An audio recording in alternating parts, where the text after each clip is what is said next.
پھر اگلا سوال ہے، عموماً بچپن میں یہ بات سننے کو ملی ہے کہ اللہ تعالیٰ نے جنت میں انٹری کے لیے ٹیسٹ کے طور پر ایک خطرناک برج رکھا ہوا ہے جسے پل صراط کہا جاتا ہے، جو کہ بال سے زیادہ اللہم باریک اور اجرنا تلوار من کی النار۔ دھار سے زیادہ کاٹنے والا ہے۔ اہل جنت اس سے بآسانی گزر جائیں گے جبکہ کافر اور منافقین کٹ کر کر دوزخ میں گرتے جائیں گے۔ والعیاذ باللہ تعالی۔ کیا یہ بات واقعی درست ہے؟ بالکل 100% درست ہے جی۔ اللہم اجرنا من النار، آمین، اللہم اجرنا من النار، آمین، اللہم اجرنا من النار، آمین۔ اللہم من احییتہ منا فاحیہ علی الاسلام ومن توفیتہ منا فتوفہ علی الایمان۔ اللہم انی اعوذ بک من عذاب جہنم ومن عذاب القبر ومن فتنة المحیا والممات ومن شر فتنة المسیح الدجال، آمین۔ میرے بھائیو، یہ پل صراط کا ذکر قرآن میں بھی اشارتاً موجود ہے۔ سورہ مریم کے اندر آپ کو 71 نمبر آیت مل جائے گی، پارہ نمبر 16 کے اندر۔ اعوذ باللہ من الشیطان الرجیم، بسم اللہ الرحمن الرحیم۔ دوزخ کے کانٹیکسٹ میں گفتگو کرتے ہوئے اللہ تعالیٰ فرماتا ہے وَإِن مِّنكُمْ إِلَّا وَارِدُهَا، اور کوئی بھی تم میں سے ایسا نہیں ہے مگر یہ کہ اسے دوزخ سے گزرنا پڑے گا۔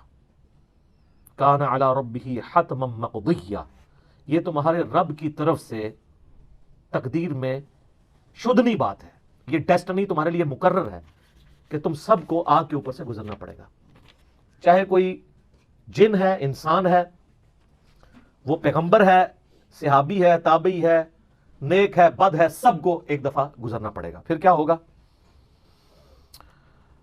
ثم ننجی الذین اتقوا ونذر الظالمین فیہا جثیا، پھر ہم نجات دے دیں گے اہل تقوی کو اور جو ظالم ہیں ان کو گھٹنوں کے بل اسی دوزخ میں رہنے دیں گے۔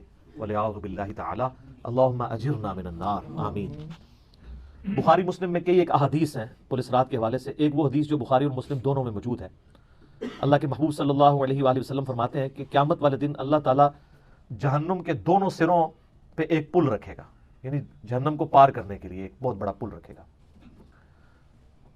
بخاری مسلم کے الفاظ ہیں سب سے پہلے میں اپنی امت کو لے کے اس کے اوپر سے گزروں گا، اور اس کے بعد باقی انبیاء بھی اپنی امت کے لوگوں کو اپنے ساتھ لے کر گزریں گے، اور ہر رسول کی زبان پہ سمیت میرے رب سلم رب سلم رب سلم ہوگا، اے اللہ سلامتی فرمانا، اے اللہ سلامتی فرمانا، اے سلامتی فرمانے والے رب سلامتی فرمانا۔ ہم نماز کے بعد بھی مسلم شریف میں دعا ہے نا، اللہم انت السلام ومنک السلام تبارک یا ذا الجلال والاکرام، سلامتی۔ اور نبی علیہ السلام فرماتے ہیں یہ کلام بھی صرف انبیاء کر رہے ہوں گے، انبیاء کے علاوہ کسی کو کلام کرنے کی اجازت بھی نہیں ہوگی۔ آپ ویسے کہتے رہیں کہ ہمارے بزرگ جو ہیں وہ پھڈا ڈال کے بیٹھ لیں گے کہ میں اپنے مرید لے کے جانے میں۔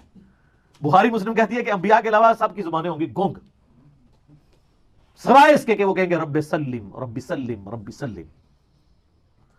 پھر نبی علیہ السلام فرماتے ہیں کہ بخاری مسلم کے الفاظ ہے کہ جب لوگ پل صراط سے گزر رہے ہوں گے نا، تو پل صراط کے دونوں جانب آنکڑے لگے ہوئے ہوں گے، جس طرح کے کانٹے ہوتے ہیں، اور وہ گزرنے والوں کو زخمی کر رہے ہوں گے، اور اٹھا اٹھا کے مجرمین کو دوزخ میں پھینک رہے ہوں گے۔ جیسے کرین کی آپ سمجھیں کہ وہ آگے کرین سے وہ چیزیں اچک کے پھینکی جاتی ہیں نا، تو نبی علیہ السلام فرماتے ہیں اس طرح وہ اچک اچک کر جہنمیوں کو اس پل سے گزرتے ہوئے اچک اچک کر پھینک رہے ہوں گے جہنم میں۔ اور نبی علیہ السلام نے یہ بھی فرمایا، بخاری مسلم کے الفاظ ہیں کہ ہر شخص اپنے اعمال کے مطابق گزر رہا ہوگا، کوئی سورین کے بال گھسٹتا ہوا جا رہا ہوگا، استغفر اللہ تو بولے۔ آپ سر اس منظر کو امیجن بھی نہیں کر سکتے۔ یہاں تو کہتے ہیں لوگ جو کچھ بھی ہے تیرے محبوب کی امت سے ہے، تو وہ امت کون سی ہے جو گزر رہی ہوگی؟ وہ آپ ہی لوگ ہی ہیں، ہم لوگ ہی ہیں۔ اللہ تعالیٰ سلامتی کے ساتھ ہمیں گزار دیں، آمین۔ آپ علیہ السلام فرمایا کہ بعض لوگ جو ہیں وہ یعنی تیز رفتاری سے گزر رہے ہوں گے، بعض گھسٹ گھسٹ کے اپنے اعمال کے مطابق گزر رہے ہوں گے، اور پھر لوگ کٹ کٹ کے دوزخ میں گر رہے ہوں گے۔ بخاری مسلم کے الفاظ ہیں اس پل سے کٹ کٹ کے دوزخ میں گر رہے ہوں گے، پھر وہ دوزخ میں رہیں گے یہاں تک کہ اللہ تعالیٰ ان کے لیے کوئی فیصلہ فرماتا ہے۔ وَلِعَوْذُ بِاللَّهِ تعالیٰ، اللہ تعالیٰ کی پناہ۔ اللہم اجرنا من النار، آمین ثم آمین۔ صحیح مسلم میں ایک حدیث ہے، ابو سعید خدری کہتے ہیں کہ ہمیں یہ بات بھی پہنچی ہے کہ وہ پل جو ہے وہ تلوار کی دھار سے زیادہ تیز اور بال سے زیادہ باریک ہوگا۔ یہ الفاظ بالکل صحیح ہیں صحیح مسلم کے اندر۔ تو اس پل سے تو کوئی بندہ مہارت کے ساتھ بھی نہیں گزر سکتا، کوئی چائنی بھی نہیں گزر سکتا۔ وہ جو تو یہ اس کے اوپر سے گزرنا ایک معجزے والا معاملہ ہی ہوگا جس کو اللہ تعالیٰ نجات دے گا۔ اور یہ جو میں نے آیت پڑھی نا سورہ المریم کی آیت نمبر 71، اس کے کانٹیکسٹ میں کتاب التفسیر چیپٹر میں امام ترمذی اسی آیت کو ہیڈنگ بنا کے نا اس کے نیچے ایک حدیث لے کے آیا ہے یعنی یہ جو میں نے کہا نا قرآن میں پل صراط کا ذکر ہے، امام ترمذی کا بھی یہی فہم ہے. انہوں نے اس آیت کی ہیڈنگ بنا کے جامعہ ترمذی میں حدیث لی ہے بالکل صحیح سند کے ساتھ پل صراط کے حوالے سے، کہ نبی صلی اللہ علیہ وآلہ وسلم نے ارشاد فرمایا کہ یہ پل صراط جہنم پہ رکھا ہوا ایک پل ہے جس پر سے لوگوں کو گزرنا پڑے گا اور ہر شخص اپنے اعمال کے مطابق گزرے گا. بعض لوگ بجلی کی سی تیزی سے گزر جائیں گے، جیسے آسمان سے ایسے بجلی کڑک کے نیچے پتہ ہی نہیں ود ان سیکنڈز. بعض ہوا کی تیزی سے گزریں گے جو اس سے کم نیک ہوں گے. بعض گھوڑ سوار یا اونٹ سوار کی سی تیزی سے گزریں گے. بعض بھاگتے ہوئے گزر جائیں گے، اور بعض جو ہیں وہ پیدل چلتے ہوئے، اور بعض سرین کے بل گھسٹتے ہوئے. سر اتنا لمبا پل، پتہ نہیں کتنی مسافت ہے. بلکہ بخاری مسلم میں الفاظ ہے، نبی نے فرمایا کہ اس پل کی لمبائی اللہ ہی بہتر جانتا ہے، مجھے نہیں پتا کتنی ہے. ہائے ہائے ہائے ہائے. اور بعض ایسے ہوں گے جو کٹ کٹ کے پھر دوزخ میں گر رہے ہوں گے، اور ان کا معاملہ پھر بعد میں اللہ تعالیٰ طے کرے گا کہ ان کے ساتھ کیا کرنا ہے. استغفر اللہ. جامعہ ترمذی میں ایک حدیث ہے، حضرت انس بن مالک جو حضور کو 10 سال تک وضو کرواتے رہے، بخاری مسلم میں آئے. ترمذی میں الفاظ ہیں، وہ کہتے ہیں یا رسول اللہ قیامت الدین آپ میری شفاعت کریں گے؟ فرمایا میں کروں گا. تو یا رسول اللہ مجھے اپنا پتہ بتا دیں، میں آپ کو کہاں تلاش کروں. انہوں نے انشور کیتا ہے. آپ نے فرمایا تم پورے صراط پہ آ جانا. آئے ہائے ہائے، تم مجھے پورے صراط پہ دیکھ لینا، میرے امتی گزر رہے ہوں گے، میں ان کے لیے سلامتی کی دعا کر رہا ہوں گا. کہا یا رسول اللہ اگر پورے صراط پہ نہ پاؤں؟ تو آپ نے فرمایا کہ پھر تم میزان عمل پہ آ جانا، جہاں لوگوں کے نامہ اعمال تولے جا رہے ہوں گے.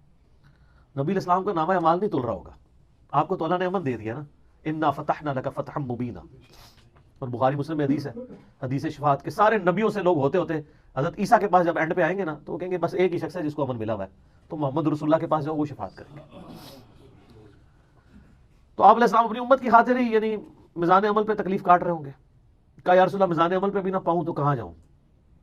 فرمایا پھر تم حوض کوثر پہ آ جانا، میں وہاں پہ اپنے امتیوں کو مشروب پلا رہا ہوں گا. بخاری مسلم میں درجنوں احادیث ہیں، آسمان کے ستاروں کے برابر اس کے برتن ہیں، اور جو ایک بار پیے گا وہ کبھی پیاسا نہیں ہوگا. جنت میں لوگ مشروب لذت کے لیے پیئیں گے، پیاس کی وجہ سے نہیں پیئیں گے. ان کا یا رسول اللہ اگر آپ مجھے پل صراط پہ بھی نہ ملے، میزان عمل پہ بھی نہ ملے،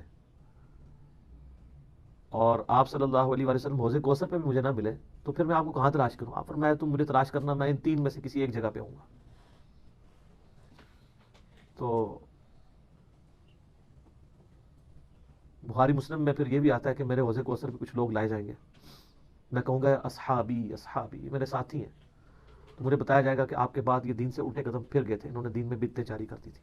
آپ فرماتے ہیں میں کہوں گا سحقا سحقا لمن غیر بعدی، کو دور کر دو مجھ سے، میرا ان سے کوئی تعلق نہیں ہے. بخاری مسلم میں الفاظ ہیں، عبداللہ ابن ابی ملیکہ جب یہ حدیث بیان کرتے تھے تو کہتے تھے اے اللہ ہم تیری پناہ میں آتے ہیں اس چیز سے کہ تیرے نبی کے وفات کے بعد ان کے دین سے الٹے قدم پھر جائیں.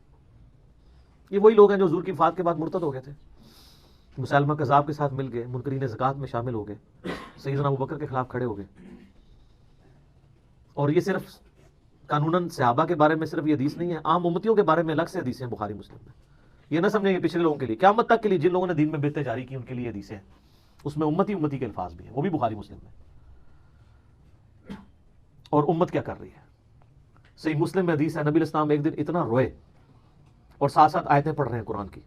پہلے آپ نے سورہ ابراہیم کی وہ آیت پڑھی جس کا ترجمہ یوں ہے کہ ابراہیم علیہ السلام کہتے ہیں اے اللہ شیطان نے کتنے لوگوں کو بہکا دیا، تو جو شیطان کے رستے پہ چلا میرا اس سے کوئی تعلق نہیں ہے، یعنی اعلان برات کر دیا اپنے ماننے والوں سے. پھر آپ نے سورہ مائدہ کی وہ آیات پڑھی جس میں حضرت عیسیٰ علیہ السلام کی اور اللہ کی قیامت کے دن گفتگو ہوگی.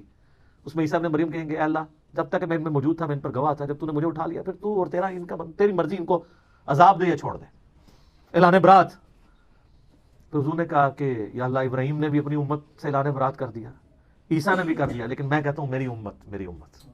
آئے ہائے ہائے. صحیح مسلم کے الفاظ ہیں، حضرت جبرائیل علیہ السلام آئے اور کہا کہ اللہ نے مجھے آپ کی طرف بھیجا ہے اور کہا کہ میرے محبوب سے پوچھو کہ اس کو وہ کون سی چیز ہے جو غم زدہ کر رہی ہے.